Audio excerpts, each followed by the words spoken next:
ಇವತ್ತಿನ ತರಗತಿಯಲ್ಲಿ ಶಿಲೆಗಳ ಬಗ್ಗೆ ಅಧ್ಯಯನ ಮಾಡೋಣ. ಶಿಲೆ ಅಂತಂದರೆ ಇಂಗ್ಲೀಷಲ್ಲಿ ರಾಕ್ಸ್ ಅಂತ ಹೇಳಿ ಕರಿತೀವಿ. ಶಿಲೆಗಳ ಬಗ್ಗೆ ಅಧ್ಯಯನ ಮಾಡೋದು ನಾವೇನು ಕರಿತೀವಿ ಅಂದರೆ ಪೆಟ್ರಾಲಜಿ ಇಂಗ್ಲೀಷಲ್ಲಿ ಕರಿತೀವಿ. ಕನ್ನಡದಲ್ಲಿ ಏನಂತ ಕರಿತೀವಿ ಅಂದರೆ ಶಿಲಾಶಾಸ್ತ್ರ ಅಂಥೇಳಿ ಕರಿತೀವಿ. ಕನ್ನಡದಲ್ಲಿ ಏನು ಕರಿತೀವಿ ಅಂದರೆ ಶಿಲಾಶಾಸ್ತ್ರ ಅಂಥೇಳಿ ಕರಿತೀವಿ. ಶಿಲೆಯಲ್ಲಿ ಟೋಟಲ್ ಆಗಿ ಬರೋದು 3 ಪದರಗಳು. ಒಂದೇದು ಯಾವ ಪದರ ಅಂತಂದರೆ ಅಗ್ನಿಶಿಲೆ. ಅಗ್ನಿಶಿಲೆಯನ್ನು ಇಂಗ್ಲೀಷಲ್ಲಿ ಕರೀತಾರೆ ಇಗ್ನೋಸಿಯಸ್ ರಾಕ್ಸ್ ಅಂತೇಳಿ ಕರೀತಾರೆ. ಎರಡನೇದು ಯಾವುದಪ್ಪ ಅಂತಂದರೆ ಪದರು ಶಿಲೆ. ಪದರು ಶಿಲೆ ಅಂತೇಳಿ. ಪದರು ಶಿಲೆ ಏನಂತ ಕರೀತಾರೆ ಅಂದರೆ ಸೆಡಿಮೆಂಟರಿ ರಾಕ್ಸ್ ಅಂತೇಳಿ. ಇನ್ನು ಮೂರನೇದು ಯಾವುದಪ್ಪ ಅಂತಂದರೆ ರೂಪಾಂತರ ಶಿಲೆ. ರೂಪಾಂತರ ಶಿಲೆ ಅಂತೇಳಿ. ರೂಪಾಂತರ ಶಿಲೆ ಅಂತ ಹೇಳಿದ್ರೆ ಮೆಟಾಮಾರ್ಫಿಕ್ ರಾಕ್ಸ್ ಅಂತೇಳಿ ಕರಿತೀವಿ. ಅದರಲ್ಲಿ ಫಸ್ಟ್ ಒಂದಿದ್ದು ಅಗ್ನಿಶಿಲೆ ಬಗ್ಗೆ ನಾವೀಗ ಅಧ್ಯಯನ ಮಾಡೋಣ. ಏನಪ್ಪ ಈಗ ಅಗ್ನಿಶಿಲೆ? ಅಗ್ನಿಶಿಲೆ ಅಂತಂದರೆ ಅಗ್ನಿ ಅಂದರೆ ಬೆಂಕಿ. ಎಷ್ಟು ಅಗ್ನಿಶಿಲೆಯಲ್ಲಿ ನಾವು 3 ಪ್ರಕಾರಗಳನ್ನು ನೋಡ್ತೀವಿ. ಯಾವ್ಯಾವುದಪ್ಪ? ಒಂದೇದೇನು ಗೊತ್ತಾ? ಬಹಿಸರಣ ಶಿಲೆ ಅಂತ ಹೇಳಿ ಕರಿತೀವಿ ನಾವು. ಬಹಿಸರಣ ಶಿಲೆ ಅಂತಂದರೆ ಜ್ವಾಲಾಮುಖಿ ಶಿಲೆ ಅಂತ ಹೇಳಿ ಕರಿಬಹುದು. ಅದಕ್ಕೆ ಉದಾಹರಣೆ ಏನಪ್ಪ ಅಂದರೆ ಬಸಾಲ್ಟ್. ಬಹಿಸರಣ ನೋಡ್ರಿ, ಬ ಐತಿ ಇಲ್ಲಿ, ಇಲ್ಲಿ ಬ ಐತಿ. ಬಹಿಸರಣ ಶಿಲೆ ಯಾವುದ್ರಲ್ಲಿ ಕಂಡು ಬರ್ತದಂತಂದ್ರೆ ಬಸಾಲ್ಟ್ ಯಾವ ಶಿಲೆ ಕಂಡು ಬರ್ತಂದ್ರೆ ಬಹಿಸರಣ ಶಿಲೆ. ಅದು ಇಲ್ಲಪ್ಪ ಆಪ್ಷನ್ ಅಂತಂದ್ರೆ ಫಸ್ಟ್ ಒಂದೇ ಅಗ್ನಿಶಿಲೆಯಲ್ಲಿ ಹಾಕಿರ್ತಾರೆ, ಅದನ್ನು ನಾವು ಓಕೆ ಮಾಡಬೇಕು. ಎರಡನೇದು ಯಾವುದಪ್ಪ ಅಂತಂದ್ರೆ ಅಂತರಾಗ್ನಿಶಿಲೆ. ಅಂತರಾಗ್ನಿಶಿಲೆ ಅಂದ್ರೆ ಭೂಮಿಯ ಅಂತರಾಳದಲ್ಲಿರುವಂಥ ಶಿಲೆ ಆಗಿರುವಂಥದ್ದು. ಅದೇ ಯಾವುದಪ್ಪ ಅಂತಂದ್ರೆ ಇದರಲ್ಲಿ ಉದಾಹರಣೆ ಯಾವುದಪ್ಪ ಅಂದ್ರೆ ಗ್ರಾನೈಟ್ ಮತ್ತು ಗ್ಯಾಬ್ರೋ ಅಂತ ಹೇಳಿ. ಅಂತರಾಗ್ನಿಶಿಲೆ ಉದಾಹರಣೆ ಗ್ರಾನೈಟ್ ಮತ್ತು ಗ್ಯಾಬ್ರೋ ಅಂತ ಹೇಳಿ. ಇನ್ನು ಮೂರನೇದು ಯಾವುದಪ್ಪ ಅಂತಂದ್ರೆ ಮಧ್ಯಂತರ ಅಗ್ನಿಶಿಲೆ ಅಂದ್ರೆ ಮಧ್ಯದಲ್ಲಿರುವುದು. ಇಲ್ಲಿ ನಾವೊಂದು ಎಕ್ಸಾಂಪಲ್ ಕೊಡ್ತೀನಿ, ಡೋಲೋ ರೈಟ್ ಅಂತ ಹೇಳಿ. ಈ 3 ಶಿಲೆಗಳ ಬಗ್ಗೆ ಅವ್ರು ಕ್ವಶನ್ ಯಾವ ಥರ ಮಾಡ್ತಾರೆ, ಬಸಾಲ್ಟ್ ಯಾವ ಶಿಲೆಯಲ್ಲಿ ಕಂಡು ಬರುತ್ತೆ ಅಂತ ಕೇಳ್ಬೋದು, ಅಥವಾ ಅಗ್ನಿಶಿಲೆ ಅಂತ ಕೊಟ್ಟಿರ್ಬೋದು, ಅಥವಾ ಸ್ಪೆಸಿಫಿಕ್ ಆಗಿ ಕೊಡಿದ್ರೆ ಅದೊಂದು ಬಹಿಸರಣ ಶಿಲೆ ಆಗಿದೆ ಅಂತ ಹೇಳ್ಬೋದು. ಇನ್ನು ಗ್ರಾನೈಟ್ ಅಥವಾ ಗ್ಯಾಬ್ರೋ ಇದರಲ್ಲಿ ಕಂಡು ಬರ್ತದೆ ಅಂದರೆ ಅಂತರಾಗ್ನಿ ಶಿಲೆಯಲ್ಲಿ ಕಂಡು ಬರ್ತದೆ. ಡೋಲೋರೈಟ್ ಯಾವ ಶಿಲೆಯಲ್ಲಿ ಕಂಡು ಬರ್ತದೆ ಅಂದರೆ ಹೇಳ್ಬೋದು, ಸ್ಪೆಸಿಫಿಕ್ ಆಗಿ ಕೊಡ್ಬೋದು ಮತ್ತು ಸಬ್ ಆಗಿ ಕೊಡ್ಬೋದು. ಸಬ್ ಕೊಟ್ಟರೆ ಮಧ್ಯಂತರ ಅಗ್ನಿಶಿಲೆಯಲ್ಲಿ ಡೋಲೋರೈಟ್ ಕಂಡು ಬರ್ತಾ ಇದೆ. ಇದು ಒಂದೇ ಅಗ್ನಿಶಿಲೆ ಮುಕ್ತಾಯ ಆಯಿತು. ಎರಡನೇದೇನಪ್ಪ ಅಂತಂದರೆ ಪದರು ಶಿಲೆ. ಪದರು ಶಿಲೆ ಅಂದರೆ ಕಾಮನಾಗಿ ಪದರ ಆಗಿರೋದು. ಎಲ್ಲಿಪ್ಪ ಅಂತಂದರೆ ಈಗ ಸಾಗರ, ಸಮುದ್ರ, ಸರೋವರಗಳು ಪದರ ಆಗಿರ್ತವೆ. ಪದರು ಇನ್ನೊಂದು ಇದಕ್ಕೆ ಅರ್ಥ ಏನಪ್ಪ ಅಂದರೆ ಒಂದು ಶಿಲೆಯನ್ನು ಹೊಡೆದಾಗ ಶಿಲಾ ಚೂರುಗಳಾಗ್ತವೆ. ಇಲ್ಲಿ ಚಿಕ್ಕ ಕಣಗಳಾಗಿರ್ತವ. ಅದನ್ನ ಏನ್ ಮಾಡ್ಕೋದ ಪದರಾಗಿ ಕುಡಿದೋದು. ಈ ನದಿ, ಸಾಗರ, ಸಮುದ್ರ ಅವುಗಳಲ್ಲಿ. ಇಲ್ಲಿ ನಾವು ಶಿಲಾ ಚೂರುಗಳನ್ನ ಅಧ್ಯಯನ ಮಾಡಕ್ಕೆ, ಈ ಶಿಲೆಯನ್ನ ಅಧ್ಯಯನ ಮಾಡಕ್ಕೆ ನಾವು ವೆಂಟ್ವರ್ತ್ ಸ್ಕೇಲ್ ಇಂದ ಅಧ್ಯಯನ ಮಾಡ್ಲಿಕ್ಕೆ ಸಾಧ್ಯ ಆಗುತ್ತೆ. ಯಾವುದು? ವೆಂಟ್ವರ್ತ್ ಸ್ಕೇಲ್. ವೆಂಟ್ವರ್ತ್ ಸ್ಕೇಲ್ ಅಂತ ಹೇಳಿ. ವೆಂಟ್ವರ್ತ್ ನೋಡಿ, ವೇ ಬರುತ್ತೆ ಮತ್ತೆ ವೇ ಬರುತ್ತೆ. ವೆಂಟ್ವರ್ತ್ ಸ್ಕೇಲ್ ಇದರಲ್ಲಿ ನಾವು ಅಧ್ಯಯನ ಮಾಡ್ಲಿಕ್ಕೆ ಸಾಧ್ಯ ಆಗುತ್ತೆ. ಪದರು ಶಿಲೆಗೆ ನಾವು ಏನು ಕೇಳ್ತೀವಿ, ಜಲದ ಶಿಲೆ ಅಂದ್ರೂ ಅದೇ, ಮತ್ತೆ ಕಣಶಿಲೆ ಅಂದ್ರೂ ಪದರು ಶಿಲೆ ಅಂತಲೇ ಹೇಳ್ತೀವಿ. ಮೂರನೇದಿಂದ ದ್ವಿತೀಯ ಶಿಲೆ ಅಂದ್ರೂ ಪದರು ಶಿಲೆ ಅಂತಲೇ ಹೇಳ್ತೀವಿ. ಸೆಕೆಂಡರಿ ರಾಕ್ಸ್ ಅಂತ ಹೇಳಿ ಇದಕ್ಕೆ ಕರೆಯೋದು. ಇದು ಎದರಿಂದ ಆಗಿರ್ತಾ ಇದ್ದಪ್ಪ? ಕಬ್ಬಿಣದ ಆಕ್ಸೈಡ್ ಮತ್ತು ಕ್ಯಾಲ್ಸಿಯಂನಿಂದ ಆಗಿರ್ತಾ ಇದೆ. ಸಣ್ಣ ಶಿಲಾಚೂರುಗಳು ಇದರಿಂದ ಆಗಿದ್ರೆ ಕಬ್ಬಿಣ ಮತ್ತು ಕ್ಯಾಲ್ಸಿಯಂ ಕರೆಯೋದು. ಇನ್ನು ಇಲ್ಲಿ ಬರುತ್ತೆ ನೋಡಿ, ಈಸಿಯಾಗಿ ಕಬ್ಬಿಣ ಕೋ ಬರುತ್ತೆ, ಕ್ಯಾಲ್ಸಿಯಂ ಕೋ ಬರುತ್ತೆ. ಈಸಿಯಾಗಿ ನೆನ್ಪಿಡ್ಬೇಕು, ಕಬ್ಬಿಣ ಮತ್ತು ಕ್ಯಾಲ್ಸಿಯಂ. ಹೆಂಗೆ ನಾವು ಹಿಂಗೆ ವೆಂಟ್ವರ್ತ್ ಅಂತ ಹೇಳ್ತೀವೋ ಆ ಥರ ಮಾಡಿ ಇದನ್ನು ಕ್ಲಾರಿಫೈ ಮಾಡಬೇಕು. ಇನ್ನೊಂದು ಮೂರನೇದು ಯಾವಪ್ಪ ಅಂದರೆ ರೂಪಾಂತರ ಶಿಲೆ. ರೂಪಾಂತರ ಶಿಲೆಗೆ ಇಂಗ್ಲೀಷಲ್ಲಿ ಏನಂತ ಕರಿತೀವಿ ಅಂದರೆ ನಾವು ಮೆಟಾಮಾರ್ಫಿಕ್ಸ್ ರಾಕ್ಸ್ ಅಂತ ಹೇಳಿ ಕರಿತೀವಿ. ಮೆಟಾಮಾರ್ಫಿಕ್ಸ್ ರಾಕ್ಸ್ ಅಂತ ಹೇಳಿ ಕರಿತೀವಿ. ಈ ರೂಪಾಂತರ ಅಂದ್ರೆ ಏನಪ್ಪ? ಅಲ್ಲೇ ಐತಿ. ರೂಪಾಂತರ ಏನು ಗೊತ್ತಾ? ಆ ಹಾಕ್ರಿ, ಸ್ವರೂಪ ಅಂದ್ರೆ ಈಗ ಒಬ್ಬ ವ್ಯಕ್ತಿಯಾಗಿ ಒಂದು ಪ್ರಾಣಿಯಾಗಲಿ ಅವನ ರೂಪ ಹೆಂಗಾಯ್ತು, ಅವನ ಲಕ್ಷಣ ಹೆಂಗಾಯ್ತು, ಹಂಗೆ ಆ ಸ್ವರೂಪವನ್ನು ಬದಲಾವಣೆ ಆಗೋದು, ಅದನ್ನು ನಾವು ರೂಪಾಂತರ ಶಿಲೆ ಅಂತ ಹೇಳಿ ಕರಿತೀವಿ. ಅದಕ್ಕೆ ಈಗ ಏನಾಗುತ್ತೆ, ಫಾರ್ ಎಕ್ಸಾಂಪಲ್ ಈಗ ಒಂದು ಗ್ರಾನೈಟ್ ಅಂತ ಹೇಳಿ ಇಲ್ಲಿ ಒಂದು ಶಿಲೆ ತಗೊಂಡಿದ್ದೆ ನಾನು. ಆ ಗ್ರಾನೈಟ್ ಶಿಲೆ ಹೋಗಿ ಏನಾಗುತ್ತಪ್ಪ ಅಂದರೆ ನೀಸ್ ಆಗುತ್ತೆ. ಗ್ರಾನೈಟ್ ನೀಸ್ ನೋಡಿ, ನೆಕ್ಸ್ಟ್ ಶಬ್ದ ಇರೋದು ನೀ, ಹಂಗಾಗಿ ನೀಸ್ ಆಗುತ್ತೆ. ಈಗ ಗ್ರಾನೈಟ್ ಹೋಗಿ ನೀಸ್ ಆಯ್ತು ಅಂದರೆ ಅದು ರೂಪಾಂತರ. ಸಿಂಪಲ್ ಆಗಿ ಗ್ರಾನೈಟ್ ಹೋಗಿ ನೀಸ್ ಆದರೆ ರೂಪಾಂತರ. ಎರಡನೇದು ಸುಣ್ಣದ ಕಲ್ಲು. ಇದು ಒಂದು ಶಿಲೆನೇ. ಸುಣ್ಣದ ಕಲ್ಲು ಈ ಶಿಲೆ ಎಲ್ಲಿ ಬರ್ತಾ ಇದೆಯಪ್ಪ ಅಂದರೆ ರೂಪಾಂತರ ಶಿಲೆ ಬರ್ತದೆ. ರೂಪಾಂತರ ಶಿಲೆ ಇದರಲ್ಲಿ ಯಾವುದಪ್ಪ ಅಂದರೆ ಅಮೃತ ಶಿಲೆ. ಅಮೃತ ಶಿಲೆ ಅಂತಂದರೆ ಈಗ ಫಾರ್ ಎಕ್ಸಾಂಪಲ್ ತಾಜ್ಮಹಲ್, ಕೆಂಪು ಕೋಟೆ ಅವುಗಳಲ್ಲಿ ಬರ್ತಿರ್ತಕ್ಕಂಥ ಅವು ಅಲ್ಲಿ ಮಾತ್ರ ಈ ಶಿಲೆಗಳನ್ನು ರೂಪಾಂತರ ಶಿಲೆಗಳನ್ನು ಯೂಸ್ ಮಾಡ್ತಾರೆ. ಅಂದರೆ ರೂಪವನ್ನು ಚೇಂಜ್ ಆಗೋದು ಅಷ್ಟೇ. ಅಮೃತ ಶಿಲೆ ಅನ್ನೋದು ಏನೋ ಗೊತ್ತಾದೊಂದು ರೂಪಾಂತರ ಶಿಲೆ ಅಂತೇಳಿ. ಮೂರನೇದು ಯಾವುದಪ್ಪ ಅಂದರೆ ಕಲ್ಲಿದ್ದು ಹೋಗಿ ಏನಾದ್ರೆ ಗ್ರಾಫೈಟ್ ಏನಪ್ಪ ಇದು ಅಂತಂದರೆ ಇದೊಂದು ರೂಪಾಂತರ ಶಿಲೆಯಾಗಿ ಮಾರ್ಪಟ್ಟೈತೆ ಅಂತಲೇ ಹೇಳ್ಬೋದು. ಈಗ ನೆಕ್ಸ್ಟ್ ಏನಂದರೆ ಭೂಮಿಯ ಅಂತರಾಳದಲ್ಲಿ ಕೆಲವೊಂದು ಏನಪ್ಪ ಅಂತಂದರೆ ಭೂಮಿಯ ಅಂತರಾಳದಲ್ಲಿ ಕೆಲವು ಪದರಗಳು ಹೇಳ್ತೀನಿ, ಅದನ್ನು ಈಸಿಯಾಗಿ ನಾವು ನೆನ್ಪಿಟ್ಕೋಬೇಕು ಯಾವ ಥರ ಅಂತೇಳಿ. ಈಗ ನೋಡಿ, ನಾವು ಎಲ್ಲಿ ಮಾಡಿದ್ವಿ, ನಾವು ಇಂಡಿಯಾ ನಕಾಶೆ ತಿಳಿಸ್ತೀವಿ. ಇಂಡಿಯನ್ ನಕಾಶೆ, ಇದು ಇಂಡಿಯನ್ ನಕಾಶೆ ಕೆಳಗಡೆ ಭಾಗ ಇಷ್ಟೇ. ಇದರಲ್ಲಿ ಭೂಮಿಯನ್ನು ದಕ್ಷಿಣ ಭಾರತ ತಿಳ್ಕೊಡ್ರಿ ಇಂಡಿಯಾದ. ಇದರಲ್ಲಿ ಏನು ಗೊತ್ತಾ, ಭೂಮಿಯ ಇದು ಏನಪ್ಪ ಅಂತಂದರೆ ಭೂಮಿಯ ಪದರಗಳು ಅಂತೇಳಿ, ಪದರಗಳು, ವಲಯಗಳು ಏನೋ ಒಂದು ತಿಳ್ಕೊಡ್ರಿ. ವಲಯಗಳು ಅಂತೇಳಿ. ಈ ಭೂಮಿಯ ವಲಯಗಳು ಎಷ್ಟು ಪಟ್ಟು ಮಾಡ್ತೀವಿ? 3 ಮಾಡ್ತೀವಿ ನಾವು, ಹೌದಾ? 3 ಭಾಗ ಮಾಡ್ತಿದ್ದಾರೆ. ಒಂದೇದು ಯಾವುದಪ್ಪ ಅಂದರೆ ಶಿಲಾ ಶಿಲಾಗೋಳ ಅಂತೇಳಿ. ಒಂದೇದು ಶಿಲಾಗೋಳ. ಎರಡನೇದು ಯಾವುದಪ್ಪ ಅಂತಂದರೆ ಮಿಶ್ರಗೋಳ. ಹೌದಾ? ಮೂರನೇದು ಯಾವುದಪ್ಪ ಅಂತಂದರೆ ಕೇಂದ್ರಗೋಳ. ಈಗ ಸಿಂಪಲ್ ಆಗಿ ಇಲ್ಲಿ ಒಂದು ಕ್ವಶನ್ ಆಗ್ಬೋದು. ಎಲ್ಲ ಕಡೆಯಿಂದ ನಾವು ರೆಡಿಯಾಗಿ ಕೂಡ ನಾವು ಕ್ವಶನ್ ಯಾವ್ದು ಬಂದ್ರೆ ನೀವು ಅಟೆಂಡ್ ಮಾಡ್ಬೇಕಾದ್ರೆ ಹೇಳ್ತೀನಿ. ಶಿಲಾಗೋಳ ಮತ್ತು ಮಿಶ್ರಗೋಳ ಇದೊಂದು ರೇಖೆ ಐತಲ್ಲ, ಇದನ್ನು ಭಾಳ ಇಂಪಾರ್ಟೆಂಟ್. ನಾನು ಒಂದು ರೇಖೆ ಹೊಡೆದು ಕೂಡ ಇಂಪಾರ್ಟೆಂಟ್ ಇರ್ತವೆ, ಯಾಕಂದ್ರೆ ಅವು ಡಿವೈಡ್ ಮಾಡ್ತವೆ. ಈಗ ಶಿಲಾಗೋಳ ಮತ್ತು ಮಿಶ್ರಗೋಳವನ್ನು ಡಿವೈಡ್ ಮಾಡೋದು ಯಾವ ರೇಖೆಪ್ಪ ಅಂತಂದರೆ ಗುಟೆನ್ಬರ್ಗ್ ರೇಖೆ ಅಂತ ಹೇಳಿ ಕರಿತೀವಿ ನಾವು. ಗುಟೆನ್ಬರ್ಗ್ ಇವ ಒಬ್ಬ ಮನುಷ್ಯನ ಹೆಸರು. ಗುಟೆನ್ಬರ್ಗ್ ಅನ್ನೋನು ನಾವು ಲೈನ್ ಹಾಕಿದಕ್ಕೆ ಗುಟೆನ್ಬರ್ಗ್ ರೇಖೆ ಅಂತ ಹೇಳಿ ಕರಿತೀವಿ. ಇನ್ನು ಮಿಶ್ರಗೋಳ ಮತ್ತು ಕೇಂದ್ರಗೋಳವನ್ನು ಡಿವೈಡ್ ಮಾಡುವಂತಹ ರೇಖೆ ಯಾವುದಪ್ಪ ಅಂತಂದ್ರೆ ಮೊಹರ್ ರೇಖೆ ಅಂತ ಹೇಳಿ ಕರಿತೀವಿ. ಮೆಹರ್ ಜೋವಿಕ್ ಅಥವಾ ಮೊಹೋಜೋವಿಕ್ ರೇಖೆ ಅಂತ ಹೇಳಿ ಕರಿತೀವಿ. ಮೊಹೋಜೋವಿಕ್ ರೇಖೆ ಅಂತ ಹೇಳಿ ಕರಿತೀವಿ. ಗೊತ್ತಿಲ್ಲ. ಇದು ಮಿಶ್ರಗೋಳ ಮತ್ತು ಕೇಂದ್ರಗೋಳ. ನೋಡಿ ಸಿಂಪಲ್ ಆಗಿ ಒಂದೇದಾದ್ರೆ ಶಿಲಾಗೋಳ, ಎರಡನೇದು ಮಿಶ್ರ. ಸೀರಿಯಲ್ ಆಗಿ ನೆನ್ಪಿಟ್ಕೋಬೇಕು ಊಟನ. ಶಿಲಾಗೋಳ, ಮಿಶ್ರಗೋಳ, ಕೇಂದ್ರಗೋಳ. ಶಿಲಾಗೋಳ ಮತ್ತು ಮಿಶ್ರಗೋಳ ಡಿವೈಡ್ ಮಾಡೋದಂದ್ರೆ ಗುಟೆನ್ಬರ್ಗ್ ರೇಖೆ. ಮಿಶ್ರಗೋಳ ಮತ್ತು ಕೇಂದ್ರಗೋಳ ಡಿವೈಡ್ ಮಾಡೋದು ಯಾವುದಪ್ಪ ಅಂತಂದ್ರೆ ಮೊಹೋಜೋವಿಕ್ ರೇಖೆ. ಎರಡು ಕಂಪ್ಲೀಟ್ ಅದು. ಈಗ ನೆಕ್ಸ್ಟ್ ಇಲ್ಲಿ ಎರಡು ಬರ್ತವೆ. ಯಾವುದು? ಶಿಲಾಗೋಳದಲ್ಲಿ ಎರಡು ಬರ್ತವೆ. ಒಂದೇದು ಯಾವುದಪ್ಪ ಅಂತಂದ್ರೆ ಶಿಲಾಗೋಳದಲ್ಲಿ ನಮಗೆ ಎರಡು ಬರ್ತವೆ. ಯಾವ್ಯಾವ ಬರ್ತಾವಪ್ಪ?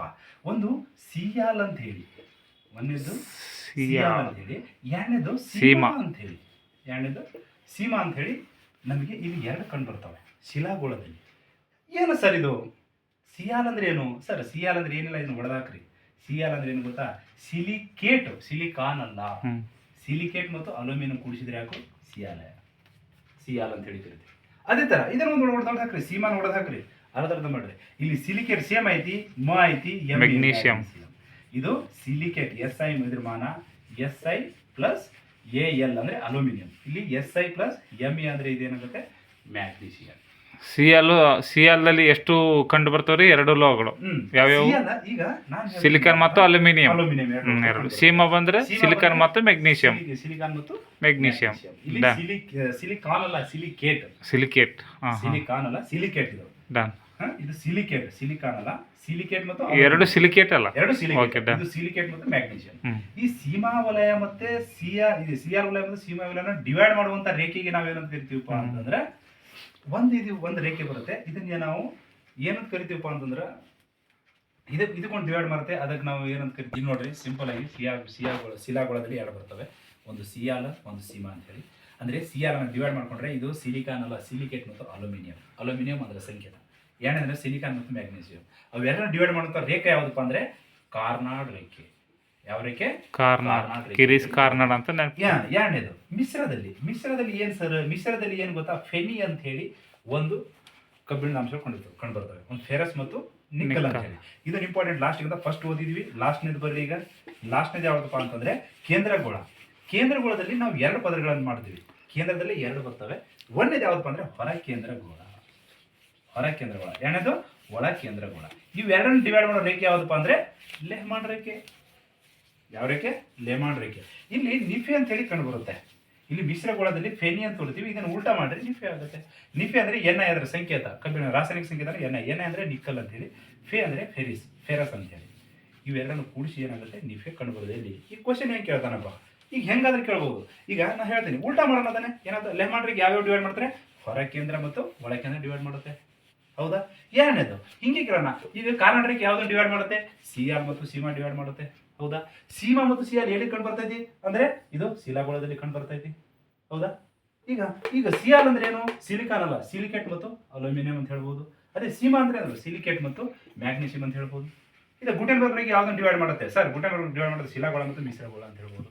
ಇನ್ನು ನೆಕ್ಸ್ಟ್ ಮೊಹೋಜೋವಿಕ್ ರೇಖೆ ಯಾವ್ದನ್ನು ಡಿವೈಡ್ ಮಾಡುತ್ತೆ? ಇದು ಮಿಶ್ರಗೋಳ ಮತ್ತು ಕೇಂದ್ರಗೋಳ ಅಂತ ಇದು ಡಿವೈಡ್ ಮಾಡುತ್ತೆ. ಹೀಗೆ ನಾವು ಉಲ್ಟಾ ಮಾಡ್ಕೋಬೇಕು, ಸೀದಾ ಮಾಡ್ಕೋಬೇಕು. ಅಂದ್ರೆ ಯಾವುದೇ ಒಂದು ಪ್ರಾಬ್ಲಮ್ ಆಗಿರಲಿ, ಏನೇ ಆಗಿರಲಿ, ಎಲ್ಲ ಕಡೆ ರೆಡಿ ಆದಾಗ ಮಾತ್ರ ಅದಕ್ಕೆ ಆನ್ಸರ್ ಮಾಡ್ಲಿಕ್ಕೆ ಸಾಧ್ಯ ಅಂತ ಹೇಳ್ತಾ ಇವತ್ತಿನ 2 ಕ್ಲಾಸ್ಗಳನ್ನು ನಾನು ಮುಗಿಸ್ತಾ ಇದ್ದೀನಿ. ನೋಡಿ, ಯಾವುದೇ ಓದಿ, ಮ್ಯಾಪ್ ಮೂಲಕ ಓದಿ, ಶಿಲಾಗೋಳ ಆಗಿರಲಿ, ಏನೇ ಮಾಡಿ, ಒಟ್ಟು ನಾನು ನಿಮ್ಗೊಂದು ಸಿಂಪಲ್ ಆಗಿ ಹೇಳ್ತೀನಿ. ನಾವು ಯಾವತ್ತೂ ಒಂದು ಪೆನ್ ಹಿಡ್ಕೋಬೇಕು, ಟ್ಯಾಬ್ ಗೀಬ್ ಎಲ್ಲ ಬಿಡ್ಬೇಕು. ಎಲ್ಲ ಬಿಟ್ಟು ಮೊಬೈಲಲ್ಲಿ ಏನೂ ಬೇಡ, ಒಂದು ಸಿಂಪಲ್ ಆಗಿ ಹೇಳ್ತೀನಿ. ಈಗ ನೋಡಪ್ಪ, ವರ್ಲ್ಡ್ ಹೇಳ್ತಾನ. ವರ್ಲ್ಡ್ ಹೇಳಿದಾಗ ಏನಿಲ್ಲ ನೋಡ್ರಿ. ಇಲ್ಲಿ ಒಂದು ವರ್ಲ್ಡ್, ಈ ವರ್ಲ್ಡನ್ನು 1 ನಿಮಿಷದಲ್ಲಿ ತೆಗಿಬೋದು ನಾವು. ಹೆಂಗಪ್ಪ ಅಂತಂದ್ರೆ ನೋಡ್ರಿ, ಇದೊಂದು ಸಿಂಪಲ್ ಆಗಿ ಇದು ಒಂದು ನಾರ್ತ್ ಅಮೇರಿಕಾ ಆಗಿರ್ಬೋದು, ಇದು ಒಂದು ಸೌತ್ ಅಮೇರಿಕಾ ಆಗಿರ್ಬೋದು. ಹೌದಾ? ಇಷ್ಟೇ. ಇದು ಏನಾಗುತ್ತೆ ಗೊತ್ತಾ, ಇದು ಒಂದು ರಷ್ಯಾ, ಇದು ಒಂದು ಅಟ್ಯಾಚ್ ಮಾಡ್ರಿ ಇಂಡಿಯಾ ಬಂತು. ಇಲ್ಲಿ ಬಾ ಯುರೋಪ್ ಬಂತು. ಈ ಯುರೋಪನ ಮಧ್ಯೆ ಬಾ, ಇಲ್ಲಿ ನೋಡು, ಇಲ್ಲಿ ಒಂಚೂರು ಕರ್ನಾಟಕ ಉಲ್ಟಾ ಮಾಡಿದ್ರೆ ಏನಾಗುತ್ತೆ ಗೊತ್ತಾ, ಇದೇ ಆಫ್ರಿಕಾ ಖಂಡ ಆಗುತ್ತೆ. ಕರ್ನಾಟಕ ಉಲ್ಟಾ ಮಾಡು, ಆಫ್ರಿಕಾ ಖಂಡ ಆಗುತ್ತೆ. ಇದನ್ನು ಯಾವ್ದು ಮಧ್ಯ ಆಫ್ರಿಕಾ, ಇಲ್ಲಿ ಮಧ್ಯ ಆಫ್ರಿಕಾಗಳು ಇಲ್ಲಿ ಬರ್ತಾವೆಲ್ಲ ಹಿಂಗೆ. ಅದನ್ನೇನ್ ಮಾಡೋದು ಗೊತ್ತಾ, ಇದು ಆರ್ಕಟಿಕ್, ಆಸ್ಟ್ರೇಲಿಯಾ, ಇದು ಅಂಟಾರ್ಟಿಕ್. ನಾ ಹೇಳ್ತೀನಿ, ಇದು ಅಂಟಾರ್ಟಿಕ್, ಇದು ಆರ್ಕಟಿಕ್ ಖಂಡ, ಇದು ಅಂಟಾರ್ಟಿಕ್ ಖಂಡ, ಇದು ಆಸ್ಟ್ರೇಲಿಯಾ, ಇದು ನ್ಯೂಜಿಲ್ಯಾಂಡು, ಇದು ತಾಸ್ಮೇನಿಯಾ. ಹಿಂಗೆ ನಾವು ಈ ಪ್ರಪಂಚ ನೋಡ್ಬೇಕಂದ್ರೆ ಫಸ್ಟ್ ನಾವು ಮ್ಯಾಪನ್ನು ಅಧ್ಯಯನ ಮಾಡೋದು ನಮ್ಮ ಪ್ರಕಾರ. ಇದು ನೋಡಿ ಈಕ್ವೆಡಾರ, ಇಲ್ಲಿ ಹೋಗುತ್ತಾ, ಹಿಂಗೆ ಒಂದು ಈಕ್ವೆಡಾರ, ಹಿಂಗೆ ಡಿವೈಡ್ ಮಾಡ್ರಿ. ಈಕ್ವೆಡಾರ ಇಲ್ಲಿ ಬಂದ್ರೆ ಏನಾಗುತ್ತಾ, ಇಲ್ಲೊಂದು ಡಿವೈಡ್ ಮಾಡ್ಕೊಂಡು 4 ಪಾರ್ಟ್ಸ್ ಇಲ್ಲಿ ಅದ ಒಂಚೂರು ಅಧ್ಯಯನ ಮಾಡ್ರಿ. ಇದು ಪ್ರಪಂಚ. ಏನಿಲ್ಲ, ಸಿಂಪಲ್. 1 ನಿಮಿಷದಲ್ಲಿ ಇದನ್ನು ಮ್ಯಾಪ್ ಹಾಕೊಂಡು ನಾವು ರೆಡಿಯಾಗಿ ಇದನ್ನು ಮಾಡಿದರೆ ಎಲ್ಲ ಸಕ್ಸಸ್ ಆಗ್ತವೆ. ಇದ್ರ ಮೇಲೆ ನಾವು ಕರೆಂಟ್ ಅಫೇರ್ಸ್ಗಳನ್ನ ರೆಡಿ ಆಗ್ಬೇಕು. ಇವತ್ತು ಏನಾದ್ರು ಕುವೈತ್ಗೇನ, ಎಲ್ಲಿ ಕುವೈತಲ್ಲಿ, ಬ್ರುನೈಯಲ್ಲಿ, ಸಿಂಗಾಪುರಲ್ಲಿ, ಈ ಕಡೆ ಬರುವೆಲ್ಲ ಸಂತಾನ, ಕ್ಯಾಲಿಫೋರ್ನಿಯಾ. ಈ ಹೇಳಿ ಕೇಳಿ, ಈಗ ಕ್ಯಾಲಿಫೋರ್ನಿಯಾ, ಅಮೆರಿಕ, ಇಲ್ಲಿ ನೋಡಿ, ಇಲ್ಲಿ ಕೆನಡಾ, ಇದು ಅಮೆರಿಕ, ಇದು ಮೆಕ್ಸಿಕೋ, ಇಲ್ಲಿ ಮಧ್ಯ ಅಮೆರಿಕ ಕಂಟ್ರಿಗಳು ಬರ್ತವೆ. ಇದು ಚೂರು ಅಬ್ಸರ್ವ್. ಪನಾಮ ಕಾಲುವೆ, ಇದು ಪನಾಮ ಕಾಲುವೆಗಳು ಇಲ್ಲಿ ಬರ್ತವೆ ನೋಡಿ. ಯುರೋಪ್, ಪೆಸಿಫಿಕ್ ಸಾಗರ. ಏನೇ ಮಾಡಿ ಬ್ರದರ್, ಒಂದು ಪ್ರಜಾವಾಣಿ ಪೇಪರ್ ತಗೊಂಡು ನೀಟಾಗಿ ಎಲ್ಲೆಲ್ಲ ನಾವು ಅದನ್ನು ಗುರುತಿಸ್ಲಿಕ್ಕೆ ಟ್ರೈ ಮಾಡಿ, ಎಲ್ಲ ಈಸಿ ಆಗುತ್ತೆ. ಏನು ದೊಡ್ಡದೇನಾದ್ರು, ನಾವು ಎಲ್ಲ ಹಾಗೆ ನಿಂತರೇ. ಬಟ್ ನಾವೇನು ಓದ್ತಾ ಇಲ್ಲ ಅಷ್ಟೊಂದು. ನಿಮ್ಮ ಕಡೆಯಿಂದ ನಾವು ನಿರೀಕ್ಷೆ ಮಾಡ್ತೀವಿ, ಅಷ್ಟೇ ಹೇಳ್ತೀವಿ, ನಾವು ಬಂದಿದ್ದಾನೆ ಇನ್ನೊಬ್ಬರಿಗೆ ಒಳ್ಳೇದಾಗಲಿ ಅಂತ ಹೇಳಿ. ಇದು ಒಂದು ವರ್ಲ್ಡ್ ಮ್ಯಾಪ್. ಅದೇ ಥರ ಈ ವರ್ಲ್ಡ್ ಮ್ಯಾಪ್ ನೋಡಿ, ಸಿಂಪಲ್ ಆಯಿತು. ಇನ್ನೊಂದು ಹೇಳೋದು, ನಮ್ಮ ಇಂಡಿಯಾ ಮ್ಯಾಪ್ ಅಂದರೆ ಹೆಂಗೆ ಇಳಿಸೋದೇ ಬೇಡ, ಅದನ್ನು ಹಿಂಗೆ ಹಾಕಿರಿ ಸುಮ್ಮ ಒಂದು. ಈ ಭೂಮಿಯ ಪದರಗಳು, ಅದು ಮೇಲೆ ಹೋದರೆ ಮೇಲಿನ ಪದರಗಳು, ಭೂಮಿ ಇದಾದ, ಕೆಳಗೆ ಬಂದರೆ ಕೆಳಗೆ ಪದರ ಆಗ್ತದೆ. ಇದನ್ನೇನು ಗೊತ್ತಾ, ಇದನ್ನು ಮಾಡ್ರಿ. ಇದನ್ನ ಇಷ್ಟು ಮಾಡಿದ್ರೆ ಸಾಕು. ಇದೇನಾಗತ್ತಪ್ಪ ಅಂತಂದ್ರೆ ಜಮ್ಮು ಕಾಶ್ಮೀರ ಆಗುತ್ತೆ. ಇದನ್ನ ಇಷ್ಟು ಮಾಡೋ, ಇಷ್ಟೇ 2 ರೇಖೆ ತರ ಸಹ ಗುಜರಾತ್ ಬಂತು. ಈ ಕಡೆ ಇಷ್ಟು ಮಾಡೋ, ಈಶಾನ್ಯ ಕಂಟ್ರಿಗಳು ಬಂತು. ಇದನ್ನ ಡಿವೈಡ್ ಮಾಡೋ, ಇಲ್ಲಿ ಅಸ್ಸಾಂ ಬಂತು, ಇಲ್ಲಿ ಏನು ಗೊತ್ತಾ, ಇಲ್ಲಿ ಅರುಣಾಚಲ ಪ್ರದೇಶ ಬಂತು, ಇಲ್ಲಿ ಅಸ್ಸಾಂ ಬಂತು, ಇಲ್ಲಿ ಮೇಘಾಲಯ ಬಂತು. ಈ ಕಡೆ ಒಂದು ಹಿಂಗ್ ಮಾಡೋ, ಈ ಕಡೆ ತ್ರಿಪುರ ಬಂತು, ಮಿಜೋರಾಂ ಬಂತು, ಮಿಜೋರಾಂ ಮೇಲೆ ಏನು ಗೊತ್ತಾ, ನಾಗಾಲ್ಯಾಂಡ್ ಮೇಲೆ ಮಣಿಪುರ. ಹಿಂಗೆ. ಯಾಕಂದ್ರೆ ಇದು ಸಿಕ್ಕಿಂ. ಹಿಂಗೆ ಏನು ಮಾಡಿ ಒಂದು ಕಾನ್ಸೆಪ್ಟ್ ಮಾಡಿ ನಾವು ಅದನ್ನ ಚಿತ್ರದ ಮೂಲಕ ಹೋದ್ರೆ ನಮ್ಗೆ ಈಸಿ ಆಗುತ್ತೆ. ಅದೇ ಕರ್ನಾಟಕ ಮ್ಯಾಪ್ ಅಂದ್ರೆ ಕೆಲವರು ಕರ್ನಾಟಕ ಮ್ಯಾಪೇ ಹಾಕೋದೇ ಭಾಳ ದೊಡ್ಡ ಕಷ್ಟ. ಅದೇನು ಆಫ್ರಿಕಾನೇ ಉಲ್ಟಾ ಮಾಡಿ ಸಾಕು. ಇದೇ ಕರ್ನಾಟಕ ನೋಡೋದಂತಲ್ಲ, ಇದೇ ಕರ್ನಾಟಕ ಮ್ಯಾಪ್. ಈ ಕರ್ನಾಟಕ 4 ಡಿವೈಡ್ ಮಾಡೋ, ಭೌಗೋಳಿಕ ಸಂಖ್ಯೆಗಳು ಬರ್ತವೆ, ಪ್ರಾದೇಶಿಕ ಬರ್ತವೆ. ಇವೆಲ್ಲ ನಾರ್ತ್ ಕರ್ನಾಟಕ ಬಗ್ಗೆ ಅಧ್ಯಯನ ಮಾಡೋ. ಅಧ್ಯಯನ ಮಾಡೋದು ಏನಿಲ್ಲ, ಅದರಲ್ಲಿ 2 ಡಿಸ್ಟ್ರಿಕ್ಟಲ್ಲಿ 2 ತಿಳ್ಕೊಂಡು ಮುಂದೆ ಹೋಗ್ತಾ ಇರೋದು. ಯಾಕಂದ್ರೆ ನಾವು ವರ್ಲ್ಡ್ ಬಗ್ಗೆ ತಿಳ್ಕೊಬೇಕು. ಇಂಡಿಯನ್ ಜಿಯೋಗ್ರಫಿ ಆಗಿರಲಿ, ಏನೇ ಮಾಡಿ ಬ್ರದರ್, ಮೂರು ಅನ್ನೋದು ಭಾಳ ಇಂಪಾರ್ಟೆಂಟ್. ವರ್ಲ್ಡ್, ಇಂಡಿಯಾ, ಕರ್ನಾಟಕ, ಇವು ಬೇಸಲ್ಲಿ ಇಟ್ಕೊಂಡು ನಾವು ಈ ಕ್ಲಾಸ್ ಮಾಡಿದರೆ ಸಕ್ಸಸ್ ಆಗ್ತೀವೋ ಬಿಡ್ತೀವೋ ನೆಕ್ಸ್ಟ್ ಇಲ್ಲ. ಬಟ್ ಆ ಪ್ರಯತ್ನ ಮಾತ್ರ ಹಂಗೆ ಇರಲೇಬೇಕು. ಇದ್ದಾಗೆ ಅದಕ್ಕೆ ಮೆರುಗು ಬರುತ್ತೆ ಅಂತ ಹೇಳಿ ನನ್ನೊಂದು ಅಭಿಪ್ರಾಯ. ಏನೇ ಮಾಡಿ ಒಟ್ಟು ಮ್ಯಾಪನ್ನು ಇಳಿಸ್ಕೊಂಡು ಒಂದು ಮಾಡಿ 1 ನಿಮಿಷದಲ್ಲಿ ಎಲ್ಲನೂ ಹಾಕ್ಬೋದು. ಈಗ ಇನ್ನು ಇದು ಈಸಿಯಾಗಿ ಏನೇ ಮಾಡಿ, ಒಂದು ಪೇಪರ್, ಒಂದು ಪೇಜ್ ತಗೊಳ್ಳಿ. ಅರ್ಥ ಆಗಲ್ಲ ಅಂದರೆ ಅದನ್ನು ಒಂಚೂರು ಬರಿಬೇಕು. ಯಾರಿಗೇನು ಅರ್ಥನೇ ಆಗಲ್ಲ, ಯಾವುದಕ್ಕಷ್ಟೇ. ಜಲಸಂಧಿಗಳು ಗೊತ್ತಿದ್ರೆ ಹೇಳ್ಬಿಟ್ರಿ. ಈಗ ಜಲಸಂಧಿಗಳನ್ನು ನೆಕ್ಸ್ಟ್ ಅವಧಿಯಲ್ಲಿ ಅಧ್ಯಯನ ಮಾಡೋಣ ನಾವು. ನೋಡಿ, ಈ ಚಾನಲನ್ನು ನಿಮಗೆ ಇಷ್ಟ ಆದರೆ ಸಬ್ಸ್ಕ್ರೈಬ್ ಮಾಡಿ, ಶೇರ್ ಮಾಡಿ, ಬಟನ್ ಒತ್ತಿ. ಇಷ್ಟ ಆಗಿಲ್ಲ ಅಂದರೆ ಏನು ತಪ್ಪು ಮಾಡ್ತಿದ್ದೋ ನಾವು ಕಾಮೆಂಟ್ಸ್ ಮಾಡಿ, ನಾವು ತಿಳ್ಕೊತೀವಿ. ಇಲ್ಲಿ ನಾವು ಕಲಿಕೆಯಲ್ಲಿ ಯಾರು ದೊಡ್ಡವರಲ್ಲ, ಯಾರು ಶ್ರೇಷ್ಠರಲ್ಲ. ಇವನು ಚಿಕ್ಕವರಿಂದನೂ ಕಲಿಬೇಕು, ದೊಡ್ಡವರಿಂದ ಕಲಿಬೇಕು. ಆ ಕಲಿಕೆ ಅನ್ನೋದು ಯಾವತ್ತೂ ನಿಲ್ಲಬಾರ್ದು. ನಿಂತ ನೀರಿಗೆ ಯಾವತ್ತೂ ಬೆಲೆ ಇಲ್ಲ, ಅದನ್ನು ಹರಿತಾ ಇರಬೇಕು. ಆ ಹರಿದ್ರೆ ಮಾತ್ರ ಅದಕ್ಕೆ ಬೆಲೆ ಅಂಥೇಳಿ ನಂದೊಂದು ಒಂದು ಆಸಕ್ತಿ. ಎಲ್ಲೇ ಮಾಡಿ ಒಂದು ಇಂಟ್ರೆಸ್ಟ್ ಇರಬೇಕು. ಆ ಗುರಿ ಮುಟ್ತೀವೋ ಬಿಡ್ತೀವೋ ಗೊತ್ತಿಲ್ಲ. ಕೆಲವರಂತಾರೆ ಅದು ಮಾಡಿ ಇದು ಮಾಡಿ, ಏನೇನು ಮಾಡಿ, ನಿಮ್ಮ ಮನಸ್ಸಿಗೆ ಇಷ್ಟ ಆಯ್ತಾ ಓದಿ, ಕಷ್ಟ ಆಯ್ತಾ ಬೇರೆ ಕೆಲಸ ಮಾಡ್ಕೊಂಡು ಹೋಗಿ. ಇಷ್ಟೇ ನಮ್ಮದೊಂದು ಅಭಿಪ್ರಾಯ.